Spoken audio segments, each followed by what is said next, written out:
Aujourd'hui, qui a vu le match de Manchester City? Vous avez vu le match de Manchester City? J'étais choqué. J'étais choqué. Mais j'étais choqué. Il a encore mis des fraises dans les chips.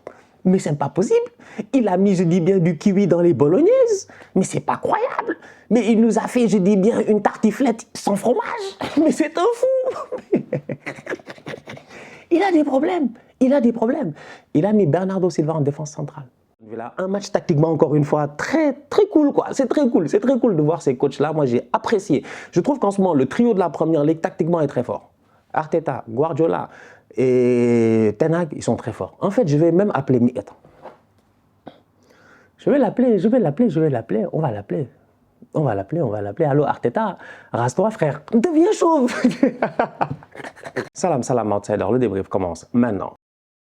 Man United l'emporte aujourd'hui 2-0 face à Leeds. La vérité, c'est que Manchester United, j'ai eu l'occasion de le dire la dernière fois, il joue le titre. Eric Ten Hag n'est pas venu à Manchester pour essayer de faire de la figuration. À Manchester, ces dernières années, leur seul problème, c'est qu'ils n'ont pas réussi à trouver quelqu'un capable de mettre une ambiance qui va durer sur le long terme. Aujourd'hui, cette victoire face à Leeds, là, à mon humble avis, elle est très importante parce qu'elle montre encore une fois que Eric Ten Hag est le seul qui est au volant. C'est-à-dire qu'aujourd'hui, à United, si tu regardes bien, au niveau du volant, il y a deux mains, c'est les mains de Eric Ten Hag. Il n'y a pas quelqu'un d'autre qui est là pour lui dire hey, il faut essayer de tourner à droite, tourner à gauche, freine ou accélère. C'est lui qui décide du tempo. United a fait, il n'y a pas quelques jours, un match nul 2-2 face à Leeds. Ceux qui ont eu l'occasion de voir le match, même si je ne l'ai pas débriefé, ont eu l'occasion de voir, je dis bien, que Leeds a mis énormément de pression à Manchester United. Le pressing de Leeds a été synchronisé, précis, il n'y a rien à dire. C'est-à-dire que c'est presque le même pressing que moi j'ai eu l'occasion de voir lors de la Coupe du Monde, lors du match Angleterre-États-Unis. Tu me diras pourquoi? Parce que le double pivot était le même.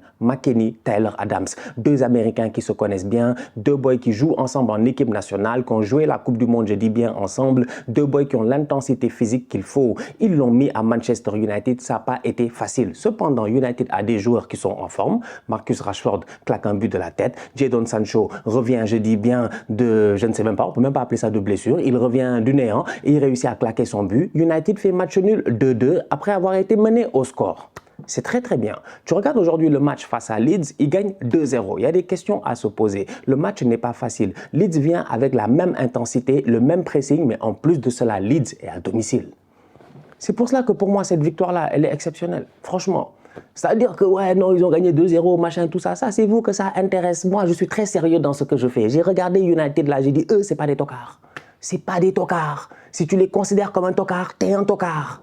Franchement, tu as vu aujourd'hui ce qu'ils ont fait, Eric Ten Hag, voilà, tu vois, lui-même, il me fait bégayer. Il me fait peur. Je vous dis qu'en ce moment, j'ai peur. Jamais dans ma vie, j'ai été poursuivi par deux chauves, par deux pessis. C'est ce qui m'arrive en ce moment. Il y a deux chauves qui sont en train de me poursuivre, je dis bien. L'un s'appelle Eric Ten Hag, l'autre s'appelle Pep Guardiola. Et j'ai l'impression qu'ils ont faim et qu'ils ne sont pas là pour nous lâcher. Et donc, du coup, sincèrement, quand je regarde la situation, je m'inquiète un tout petit peu. Parce qu'aujourd'hui, Manchester United, ils ont gagné ce match-là 2-0. C'était pas facile, mais c'est un match qui a été gagné tactiquement. Eric Ten Hag est venu aujourd'hui avec un système en 4-2-3-1 normal. Comme d'habitude, il met son double pivot. N'oubliez pas que United, en ce moment, ils sont en train de se gérer, mais ils ont perdu Casemiro et Eriksen. C'était les deux pions les plus importants presque de cette équipe-là depuis le début de la saison. Il les a perdus. Casemiro, en ce moment, si je ne me trompe pas, il est suspendu. Donc, du coup, il est obligé de faire un tout petit peu de rafistolage. Il est obligé de mettre une certaine intensité pour contrer le pressing de Leeds. C'est là où aujourd'hui Ten Hag, il m'impressionne en première mi-temps parce que moi, je me rends compte que Luke Shaw joue en défense centrale, il n'y a pas de problème, il est capable de le faire. Mais d'un autre côté, j'ai mon boy, comment il s'appelle, Malacia, qui vient coulisser à côté de Sabitzer.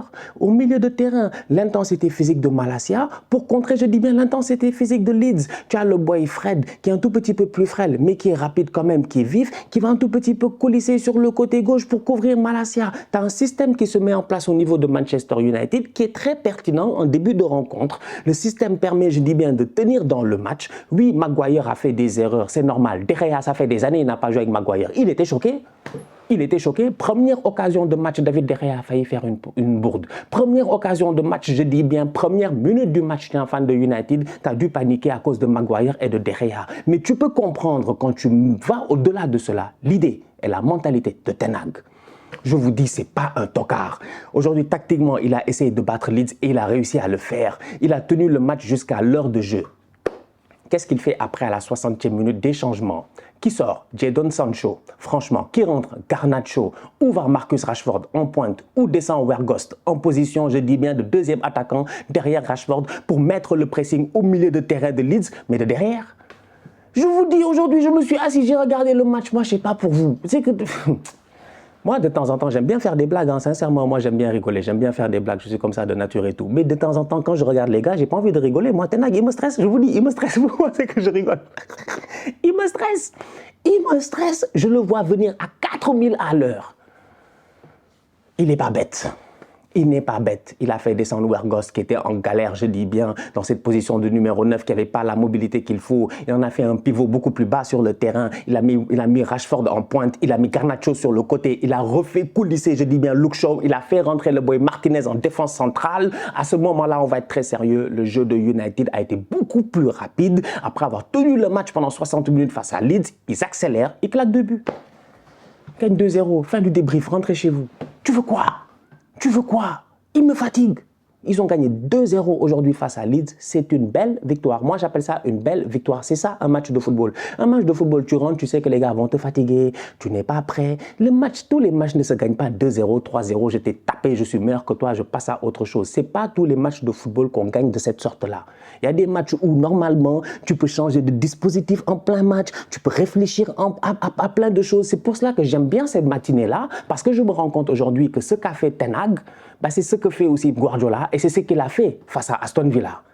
Il faut être inventif, il faut être créatif. Manchester United est une équipe qui a changé sous Erik ten Hag. Franchement, moi, je le vois. Tu sens que c'est lui qui est maître. Il est capable de faire à ses joueurs des choses que d'autres coachs ne pouvaient pas faire. Rashford, mais qui a remis Rashford aujourd'hui au top comme ça, mentalement même, j'ai envie de dire, et le remettre en confiance. Tu sens que vraiment la relation avec le coach est bien, alors qu'avec d'autres coachs, peut-être que ça a été un tout petit peu plus compliqué. Je ne sais pas, mais il n'avait peut-être pas cette... voilà, aujourd'hui, Rashford a plus faim que n'importe qui.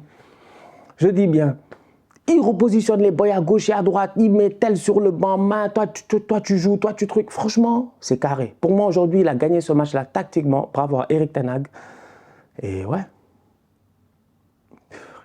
Je l'avais dit il y a genre 2-3 semaines, je vous dis, il joue le titre. Il joue le titre. Top performance de la part de Marcus Rashford depuis le retour de la Coupe du Monde, il est inarrêtable. Il est... Voilà.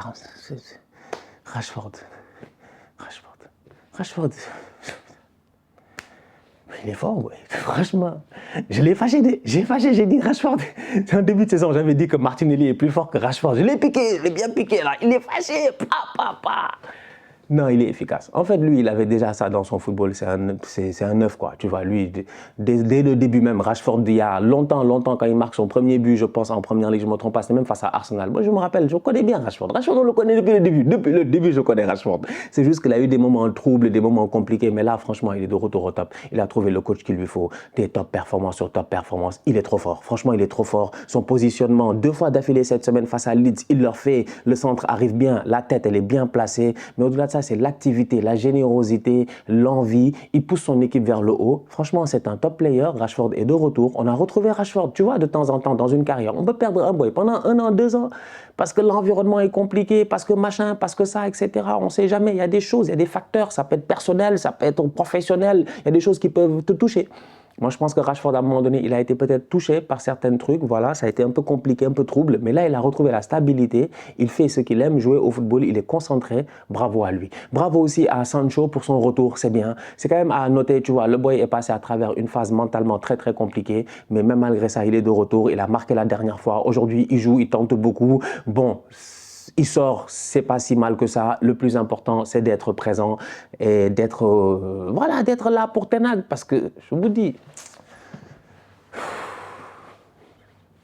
c'est pire cauchemar. Moi, j'étais comme ça, c'est un cauchemar. C'est un cauchemar. Tu es là, tu marchais tranquillement. Hein? Tu étais à Londres, tu marchais tranquillement. Il n'y avait aucun problème. Tu allais prendre ton fish and chips là-bas, te relaxer, tu vois. Tu étais vraiment en train de vivre ta best life. Et là, il y a 2 choses qui te poursuivent. Mais tu cours. Ah, Guardiola et Ten Hag, ça promet. Manchester City a gagné de son côté 3-1 face à Aston Villa. J'avais espoir, je dis bien, que Unai Emery, ancien coach d'Arsenal, puisse créer, je dis, quand même un petit problème à Manchester City sur le chemin. Cependant, aujourd'hui, peut-être qu'en fin de match, Aston Villa aurait pu espérer claquer un but, il touche le poteau, bref, il y a Coutinho qui enroule un ballon, tu penses que ça peut rentrer, tout ça, superbe arrêt de Ederson. Tu te dis, bon, City en fin de match, ils se sont fait peur un tout petit peu, Mahrez aurait pu tuer le match, il ne l'a pas fait. Mais d'un autre côté, quand même, ils ont été en contrôle dans ce match-là. Et ça montre à quel point, encore une fois, je le dis, c'est que Guardiola, il est fort. Franchement, Guardiola, il est fort. Et dans sa tête, je l'ai dit la dernière fois, face à Tottenham, il overthink. Il pense beaucoup trop. Et ça se voit. Mais de temps en temps, ça marche. Aujourd'hui, qui a vu le match de Manchester City?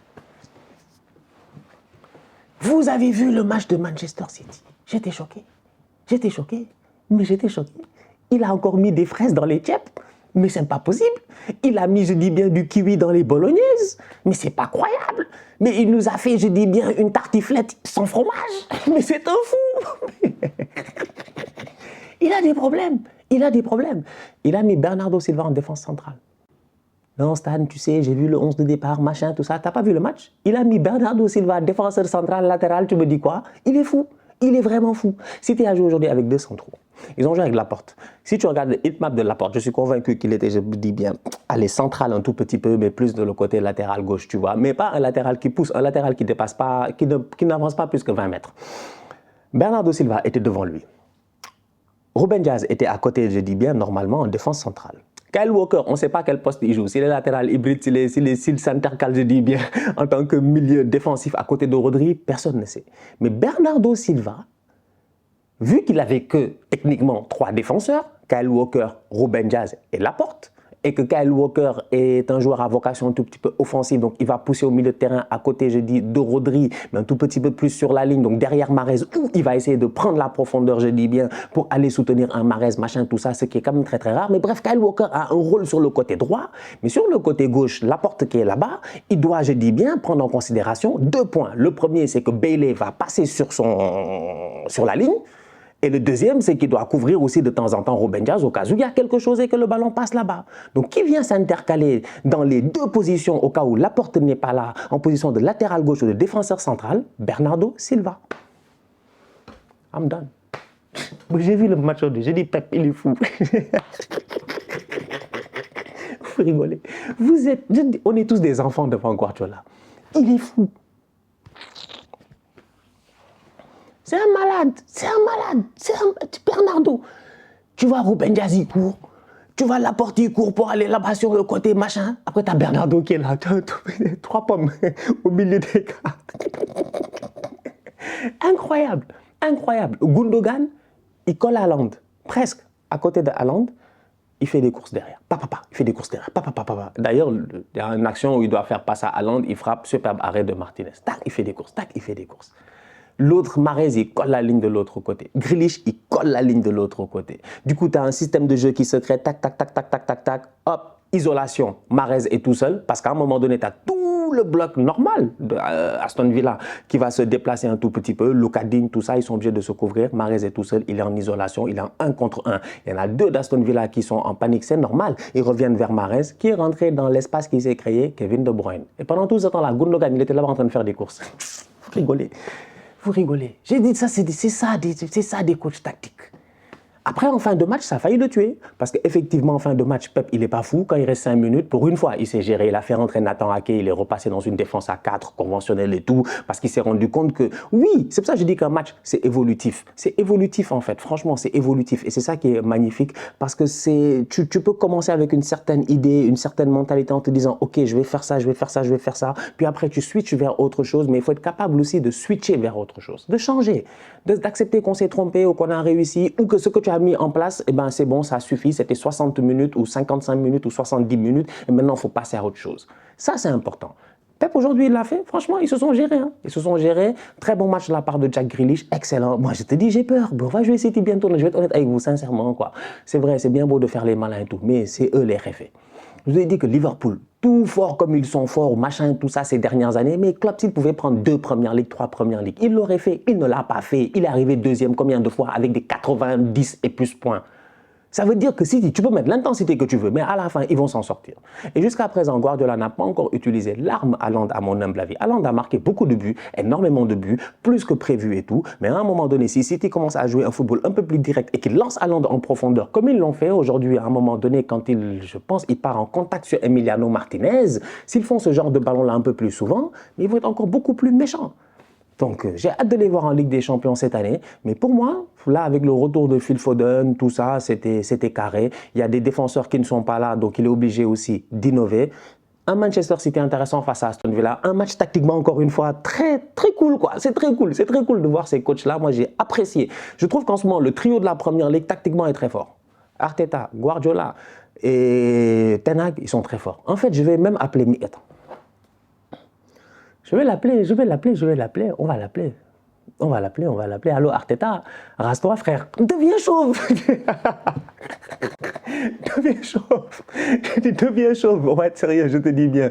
Le chauvisco, c'est ça la nouvelle mode. Arteta, gère-toi. Rase-toi, viens, fâche-toi. Des fois, je suis trop bête.